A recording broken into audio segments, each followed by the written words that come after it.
ಮುಂದೆ ನಮ್ಮ ಚಿತ್ರದ ಸಾಹಿತಿಗಳಾದಂಥ ಕೆ ಕಲ್ಯಾಣ್ರವರು ಒಂದೆರಡು ಮಾತಾಡಬೇಕು. ಯಾಕೆಂದರೆ ಉಪೇಂದ್ರ ಅವ್ರನ್ನ, ಗಣೇಶ್ ಅವ್ರನ್ನ ದೇವರಸ್ಥಾನ ಕೊನೆಯಲ್ಲಿ ಇಟ್ಕೋಬೇಕು. ಇನ್ನಾರೆ ನೀವೇ ಎದ್ದೋಗ್ಬಿಡ್ತೀರ ಸ್ವಾಮಿ.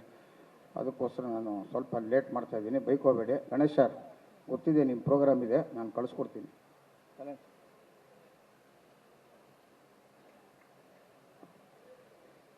ವೇದಿಕೆಯಲ್ಲಿರುವ ಎಲ್ಲ ಗುರು ಹಿರಿಯರಿಗೂ, ಸೂಪರ್ ಸ್ಟಾರ್ಸ್ಗೂ ನಮಸ್ಕಾರ. ಇಲ್ಲಿ ನಡೆದಿರುವ ಎಲ್ಲ ಸೂಪರ್ ಸ್ಟಾರ್ಸ್ಗೂ ನಮಸ್ಕಾರ.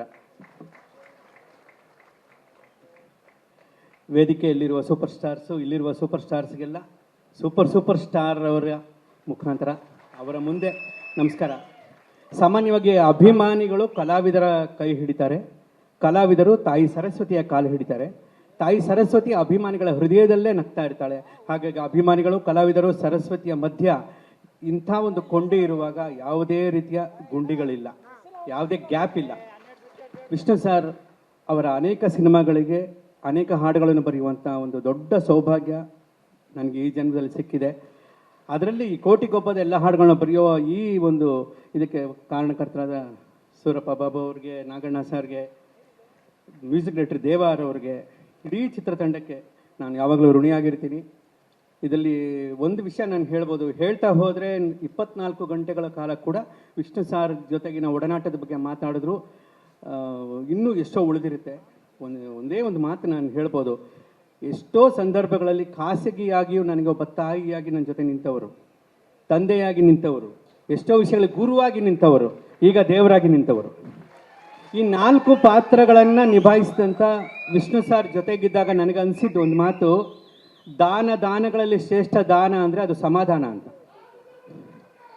ಆಮೇಲೆ ವಾದಗಳಿಗಿಂತ ಆಶೀರ್ವಾದ ಮುಖ್ಯ ಅಂತ. ಈ 2 ವಿಷಯ ನನಗೆ ಯಾವಾಗಲೂ ಅವ್ರ ಜೊತೆಗೆ ಅವ್ರು ನೆನೆಸ್ಕೊಂಡಾಗಲೇ ನನ್ನ ಮನಸ್ಸಿಗೆ ಬರುತ್ತೆ. ದಾನಗಳಲ್ಲಿ ಶ್ರೇಷ್ಠ ದಾನ ಸಮಾಧಾನ, ವಾದಗಳಿಗಿಂತ ಆಶೀರ್ವಾದ ಮುಖ್ಯ ಅಂತ. ಈ ಎಲ್ಲ ಗುಣಗಳನ್ನು ಮೈಗೂಡಿಸ್ಕೊಂಡಂಥ ಆ ಮಹಾನ್ ಭಾವರ ಈ ಸಿನಿಮಾ 25 ವರ್ಷ ಪೂರೈಸಿದ್ದನ್ನು ಮತ್ತೆ ಹಬ್ಬವಾಗಿ ಆಚರಿಸ್ತಿರುವಂಥ ಇಡೀ ಚಿತ್ರತಂಡಕ್ಕೆ ಮತ್ತೊಮ್ಮೆ ಶುಭಾಶಯ ಹೇಳ್ತಾ, ನಿಮ್ಮೆಲ್ಲರ ಆಶೀರ್ವಾದ ಸದಾಕಾಲ ಇರಲಿ ಅಂತ ಬೇಡ್ಕೊಂಡು ಮತ್ತೊಮ್ಮೆ ಎಲ್ಲ ಸೂಪರ್ ಸ್ಟಾರ್ಸ್ಗೂ ನಮಸ್ಕಾರ ಹೇಳ್ತಾ, ಸೂಪರ್ ಸ್ಟಾರ್ಗೂ ನಮಸ್ಕಾರ.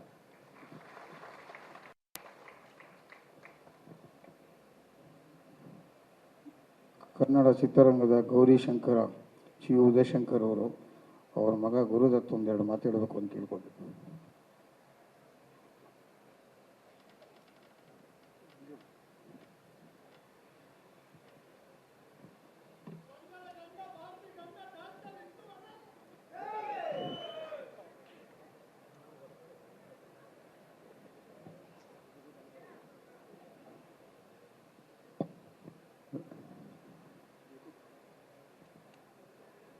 ಎಲ್ರಿಗೂ ನಮಸ್ಕಾರ.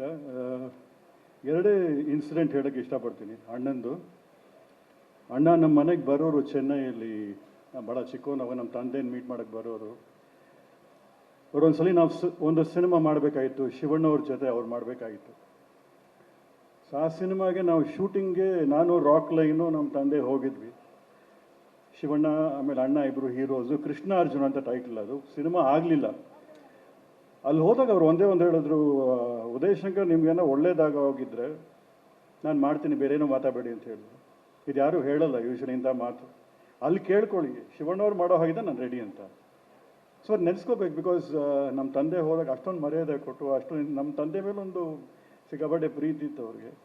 ಅವ್ರ ಬಗ್ಗೆ ಹೇಳ್ತಾ ಹೋದರೆ ಮಾತಾಡ್ತಾನೆ ಇರ್ಬೋದು. ಆಮೇಲೆ ಇನ್ನೊಂದು ಸ್ಮಾಲ್ ಇನ್ಸಿಡೆಂಟ್ ನನ್ನ ಲೈಫ್ ಮಾಡಲ್ಲ. ಅದು ನಾವು ಸತ್ಯಜ್ಯೋತಿ ಅಂತ ಒಂದು ಸಿನಿಮಾ ಪಾರ್ಟಿ ಇತ್ತು ಅಶೋಕಲ್ಲಿ. ಅಲ್ಲಿ ಅಣ್ಣ ಸಿಕ್ಬಿಟ್ಟು ಅವಾಗ ನಾವು ಆನಂದ್ ಮಾಡ್ತಾ ಇದ್ವಿ, ಶಿವಣ್ಣನ ನೋಡಬೇಕು ಅಂತ ಹೇಳಿದ್ರು. ಸೊ ಶಿವಣ್ಣಗೆ ಹೇಳಿದೆ, ಅಣ್ಣ ಈಗ ಹೇಳಿ ಯಾರು ಕಣೋ ನಿನ್ನ ಅಶೋಕ ಕರೆದ್ರು ಅಂತಂದ್ರೆ ನಾನು ಶಿವಣ್ಣ ಹೋಗಿದ್ವಿ ಅಲ್ಲಿಗೆ. ಅವಾಗ MGR ಅವರು, MG ರಾಮಚಂದ್ರನ್ ಅವರು ಅವ್ರಿಗೊಂದು ವಾಚ್ ಕೊಟ್ಟಿದ್ರು.